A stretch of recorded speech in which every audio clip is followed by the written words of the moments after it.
we are nearly 10 years behind China. So they are making rapid strides. And so we really need to think through and act to take advantage of this opportunity. And in this case, I would say that there is no lack of government funding. Typically we complain, we put fault our government for everything, right? But if you look at the grants that are available, both for public as well as private, and the various schemes that the Department of Biotechnology and various other, I can't even name the department, there are so many out there now, the acronyms, but BAPP, big grant, like that, there are a number of grants. So for the youngsters who really want to start something, you just can't complain that there is no money. You have a good idea, you have to put in some effort, and there is money available. Starting from very small grants like 10 or 20 lakhs and going up to a few crores, which is pretty good by Indian standards. So I feel that scientific mindset is the key. So science, and I would say scientocrats like Dr. Selvaraj, who are scientists, who are turning into technocrats. So I coined a new word, scientocrats. So we need a lot of scientocrats to come in and don't try to reinvent the wheel. Take the Western technology from the Western world because they're all available. So we don't really need to reinvent that. Take the technology. We are low cost here. I believe we have much better brains here. So we can come out with a lot of things and beat practically any competition out there in the world. Thank you.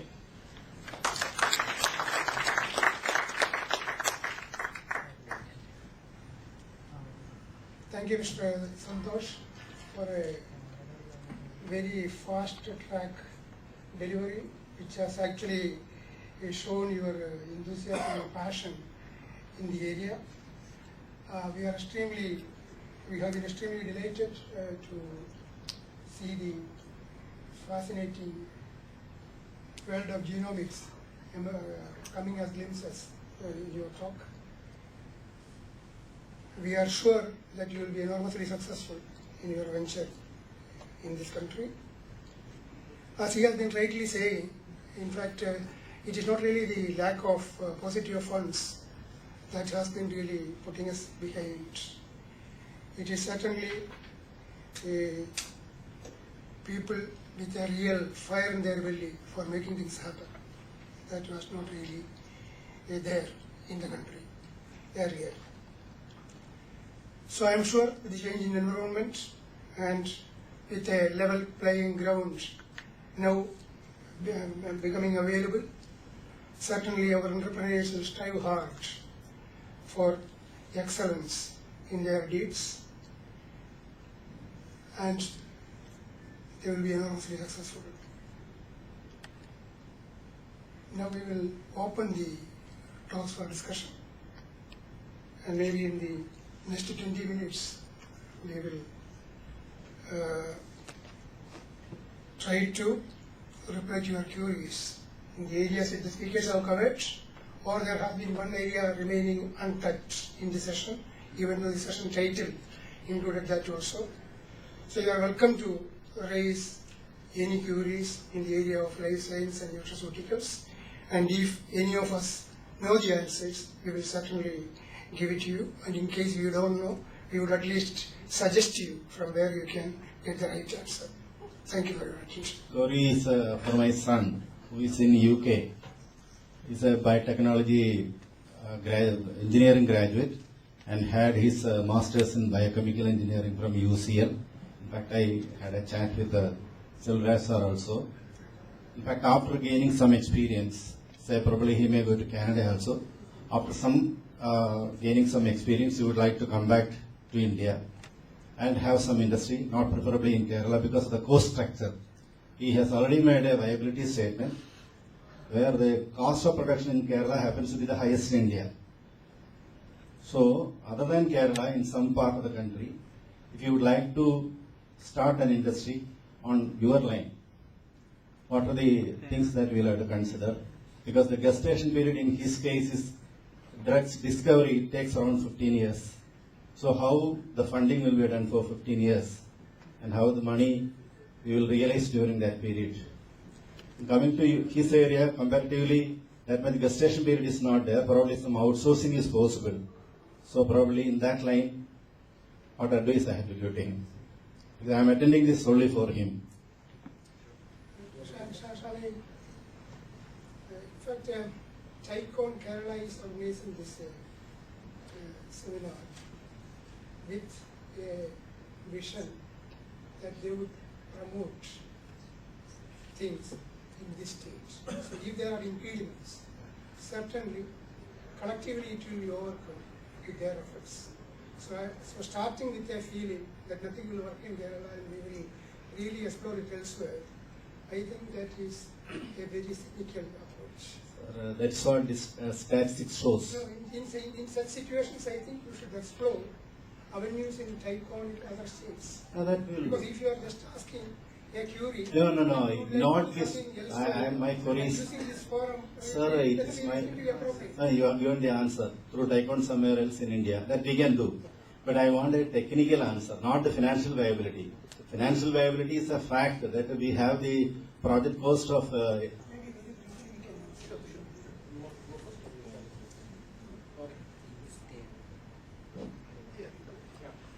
Yeah, a lot of youngsters like your son, out in the West now, are looking at these type of challenges, right? I mean, you have learned something. It is you want to go back, and you think it's a time to go back and do things. And I think that is exactly what we need. I mean, so the opportunities are here. India has become the land of opportunities, and he has time. So he can really understand the latest developments that are happening in technology, which he can explore, and collaborate and find out the top scientific minds that he can get as advisors. Because this field is very competitive, and so he might be able to learn something. It is very difficult for him to become an expert. So it is, but at the same time, there are a number of scientists there and other people, they're technical people whom you can hire as a consultant or even as an advisor. Maybe give some money, give some stake in the company, and make them a part of the game. So it becomes like a collaboration. But it's difficult to predict now, like what would be the best thing to do after like 3 years or 5 years, because the things are moving at such a fast pace. But the opportunities are only increasing. So the only general answer that we can give is that, in more high-level terms, of to look for the right opportunity and leverage his skills, whatever he has learned, find out the right technology and the right technology experts that he can collaborate with and set it up. And coming back to what the chair said, like I still think Kerala is a very good option because I was somewhat in the same mind as your son when I wanted to start this 3 years back here. I had a very bad experience 20 years back when my first company got bankrupt here because of trade union problems and strikes. So I was much more hesitant. But I've been very happy actually in the last 3 years in my unit here. The support that it is there is very good. The costs are actually much lower. So somewhere he got the numbers wrong when he's saying the cost is high. As anybody who can vouch who has worked outside Kerala, like in other parts of India, like Bangalore or Bombay, or the costs are very, very high. So costs here are much lesser, and there are a number of schemes by the government that will give you much lower price. Like for example, I am getting office space at 6 rupees per square feet per month. Where would you get? And it's in a protected environment in the sense that you in a import-export free, duty-free areas. So there are so many things. It's 20 rupees in Tesel Park, Chennai. Yeah. 20 rupees. Yeah, that is also subsidized. That's why it's 20. The market price there will be maybe 70 or 80. If you really go out into the general market. But at the same time, I'm not like a blind believer in Kerala. There are challenges. So still, we'll face some trade union problems. But that way, the TICON Kerala, there's a fantastic group. I was so surprised when I came in only recently to TICON Kerala. There are so many successful entrepreneurs here who have, overcome those difficulties, over the last 20, 30 years. So even interacting with them, you'll be able to learn a lot.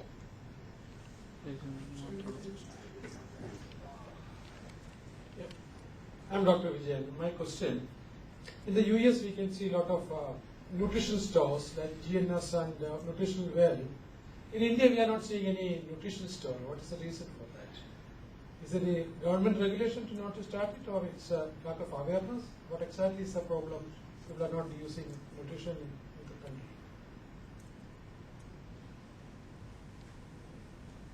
Nutrition store. The entire area of prophylactics or nutritional aids is not really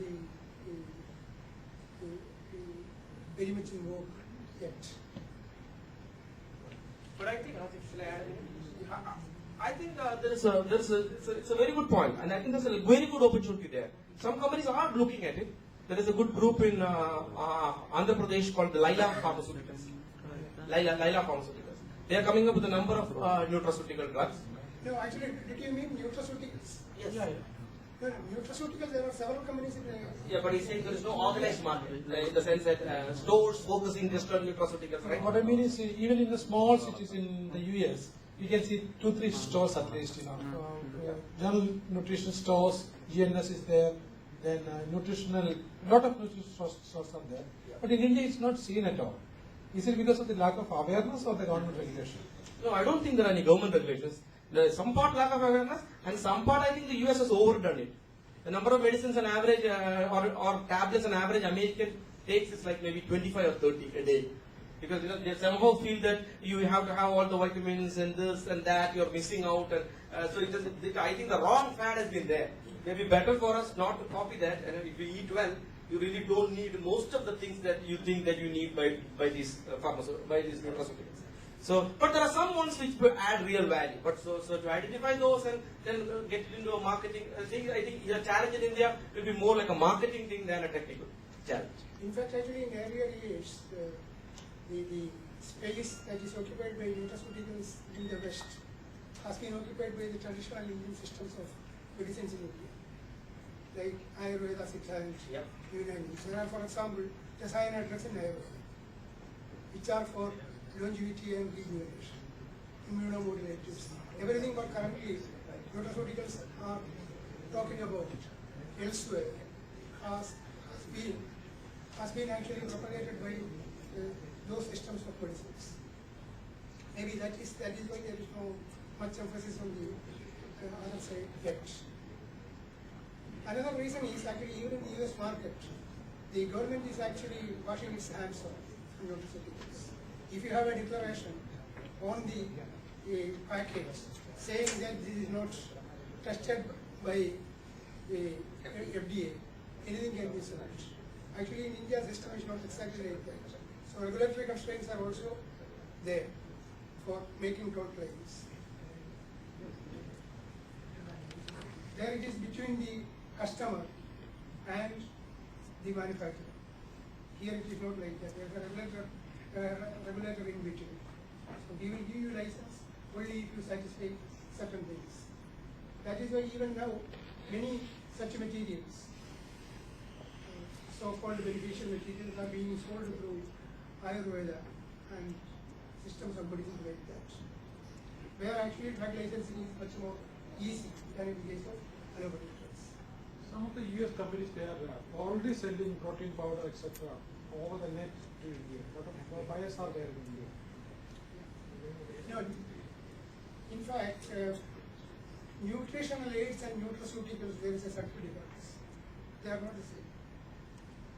Actually, by the classical definition, nutraceuticals, so-called functional materials, they should not be nutritional aids or vitamins. They do not really come under the classification of nutraceuticals. Yeah, my question is not a question. I'm not a scientist. Sky genome almost appears to me as sci-fi. So, but the purpose of my question is, I'm attending TICON as I'm trying to explore new avenues of investment, new businesses I can explore, and so in this area that you were discussing, particularly Santosh was talking about in genome and all that, is there a scope, a potential for people who are like to venture into that business, taking the government funding, the availability of science, scientific personnel, the space that is available at 6 rupees, and so on? Is this an opportunity, or should we stick to hospitality and we stick to areas which we are familiar with? So I'm asking this question as these I think are a frontier areas, and is it that to enter into here you should come with those kind of skills That's a prerequisite, or it can be entered by anyone who can put this whole group together. Thanks, Jose Dominic. By those who don't know, Jose Dominic is the founder and owner of the Casino Group of Hotels, the best resorts in Kerala. A couple of nights in Coconut Lagoon will take you to paradise. I mean, next step to paradise. I think I covered part of that answer to that question in my presentation. I think it's the largest opportunity. I am so passionate about what genomics brings and the opportunities, not only for creating a viable business, but the change and the difference that you can do to people. I mean, you really affect people, and you can bring solutions and change their lives. So that is something in combination with the business and money opportunity that it provides. But it does come with a caveat. I mean, you have to have some knowledge, and you have to get the right expertise. So it's not like a thing that you can just go and start.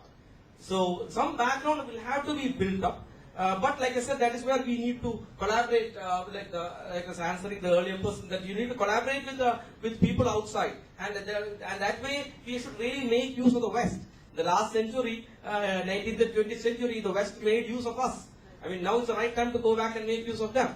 So they don't have jobs, they're struggling. So get some scientists. I mean, and get them to come and work with you. So that you don't have to start from scratch. So trying to start something from scratch from this will be too time consuming and too risky. So you have to go for the appropriate method by which you take some of the technologies and some of the expertise from there, but do it here. I mean, here we have 1.2 billion or what number of people. So so there's a lot that we can do here. This is a great market and a great opportunity. So, look at the whole span of what it covers. Healthcare, diagnostics, new medicines, data analysis, and we have such strength in IT. So that is what in the earlier morning when you're talking, I was saying, like, why are people just going and starting another IT services company? Walking out of Infosys or Wipro, whatever. Look at more value addition. Look at these areas, and with bioinformatics and some domain knowledge, you can build up companies with very specific solutions. But some knowledge of fundamentals of science is a definite must, and expertise from abroad, I would strongly recommend. Yeah. We will have 2 more questions. Already it is 3:45. Maybe I have 5 minutes. So I want to give more answers. Okay. Actually, I don't know whether you attended my lecture. I have given one slide where Adfinis, a company in Pune, has done extremely well in this area. Big success in the last 1 month it has achieved with a Japanese company now. It is completely funded by Tata. Tata, they don't know anything in science, but they just funded. They felt that this is an area to what they have invested about 10 years back, but it's not that in this 10 years they kept on spending money. No, they have initially spent money to establish a facility. They brought the right person to lead. As he rightly said, they brought a person from basically a former BMS person, big company person. Later he worked in Landbacks in a senior person. He brought him and allowed him to lead. So he recruited teams, and then he started putting in facilities and then work. And in 10 years it has paid in a huge way actually. So basically, if you can select the right person and give him the particular leadership, and then invest initial money, as he rightly said, government funding is available plenty now. If you can show some facility today with let's say a team of 20 people, 20 scientists, you can attract government funding for various research activities without cutting costs from your own pocket actually. That way you can realize a lot of value in the years to come. So initial little bit investment and giving the whole responsibility to the right hand is what is required. That's all. The remaining things it will be fantastic model to work. Good afternoon. If I may, I like to second what Santosh and Dr. Silkumar said on 2 subjects. One, sir, to your question about is there an opportunity in genomics, proteomics business. You probably know this. 60% of the drugs, which is about $700 billion market on a worldwide basis, don't work in 60% of the patients, okay? Because we don't understand the genomic makeup, and the drugs are developed based on clinical trials in a small number of patients, okay? And the major concern for any FDA or any other agency is safety, not necessarily efficacy. Okay? While there's $700 billion of drugs that are sold around the world are not doing a lot of harm, it's only helping 35, 40% of the people. Okay? There came the basis of genesis of molecular diagnostics. Okay? Take a drug called Herceptin. Okay?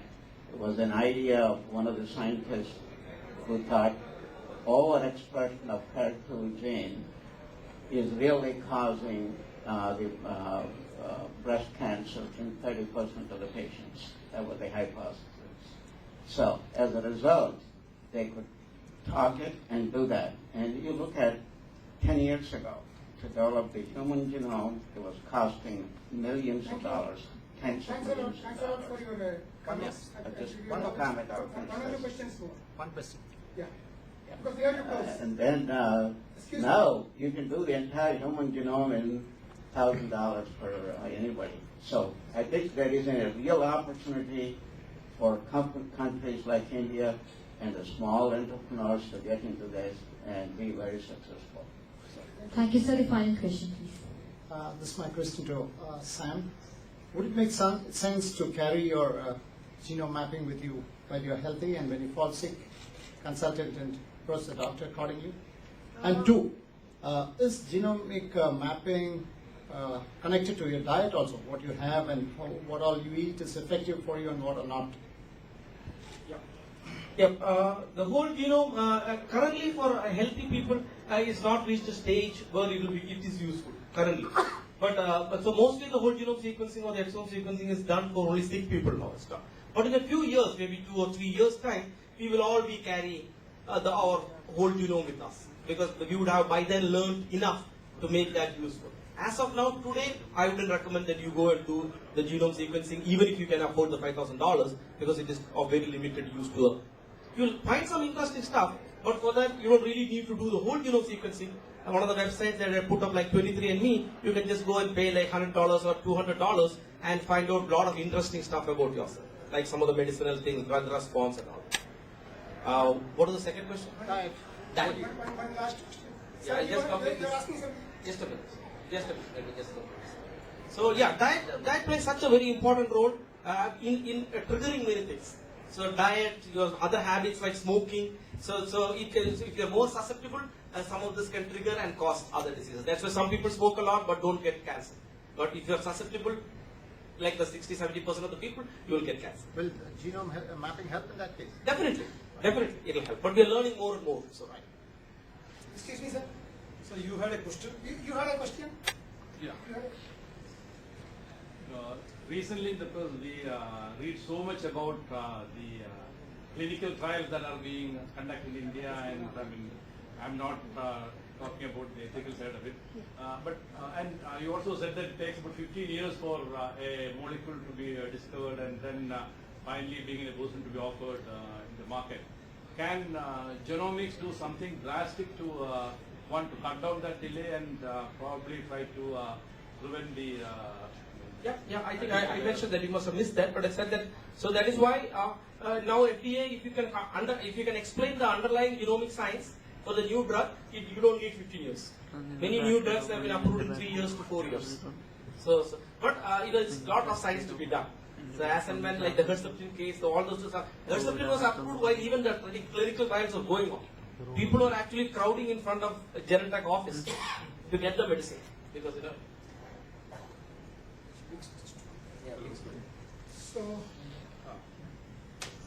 So we are coming to a close. In fact, thanks a lot for all the people who have participated in this session and joined in the discussion. It has been interesting inputs from the two speakers. And the subsequent discussion was also equally lively. I am sure very many enterprising endeavors would come out of this exercise, and wish you all the very best. Thank you. Thank you so much. With that, we have come to the end of all the sessions of the day 1 of TRICON Kerala 2012. Let me request Dr. M.A. Nambudri, chairperson of the session, to kindly hand over the mementos to the speakers. Dr. Selvakumar Nadeshan.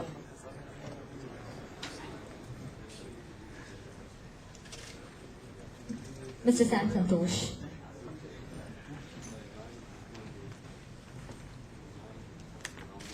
Let me also recognize the effort of the chairperson, and if I could request Mr. C. Balagopal, the founder president, to hand over the memento to the chairperson, Dr. M.A. Nambudri, please.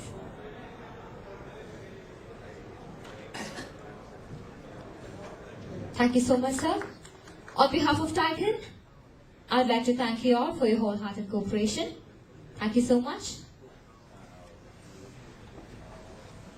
Good day.